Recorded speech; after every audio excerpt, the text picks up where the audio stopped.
Pero ito bilib ako kay Angelica kaya paano niya to na-imagine? May talent pala siya tinatago. Kasi ito talent na to yung mag-direct ka. Paano mo i-imagine yung mga shots? Baka favorite porn star ni Angelica tsaka ni Flo G.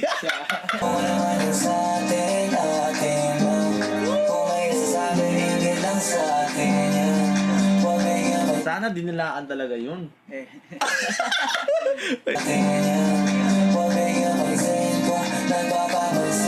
Parang kamukha dyan din si ano no? Parang si Angelica din, no? Tayo matitigan, kung nabahala sa akin, ako bahala sa'yo. Saan man makay. Parang pumugi si Flo G, no? Na bagay nyo, no? Ibang country yung manood dito, kikiligin si Luguro talaga. Kasi bagay na bagay talaga Hindi siya ano Oh. May ibang artist kasi na pag kasama yung mga model, parang hindi talaga bagay, parang hindi mo ma-feel yung kilig. Dito, naka-feel ka ng kilig? Memes. Memes pa? Memes talaga Hindi ako, naka-feel ako ng kilig dito. Parang bagay na bagay talaga yung dating dito ni Flo. Sa ganda kasi ni Eva, tsaka sa angas si Flo G, parang bang! Basta sa malayo. Ang cute, man! Lalo babata sa malayo. Ikaw na bahala sa akin. Nasa ko ba? Ang galing ng director, man. Ang galing ng director. Simple lang ng mga shots, no? Pero ramdam mo yung storytelling, no? Yung ano ba? Yung...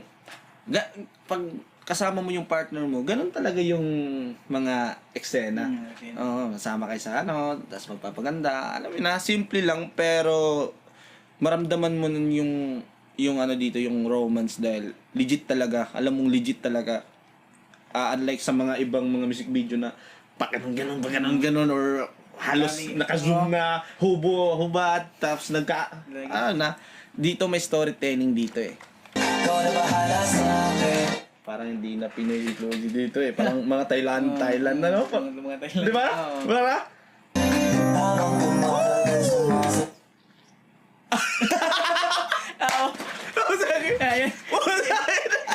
Yan yun sa Facebook. Puki ng yun. Tataas yung value niya dito sa mga talent fee. Mas lalo siyang tataas dito. Matagal sumasarap. Yung acting ni ni Velvin napaka-natural. Tapos kung tingnan mo to, para talaga hindi mo sila kilala, parang magjowa talaga sila dito Oh, sinuot pa! Puki ng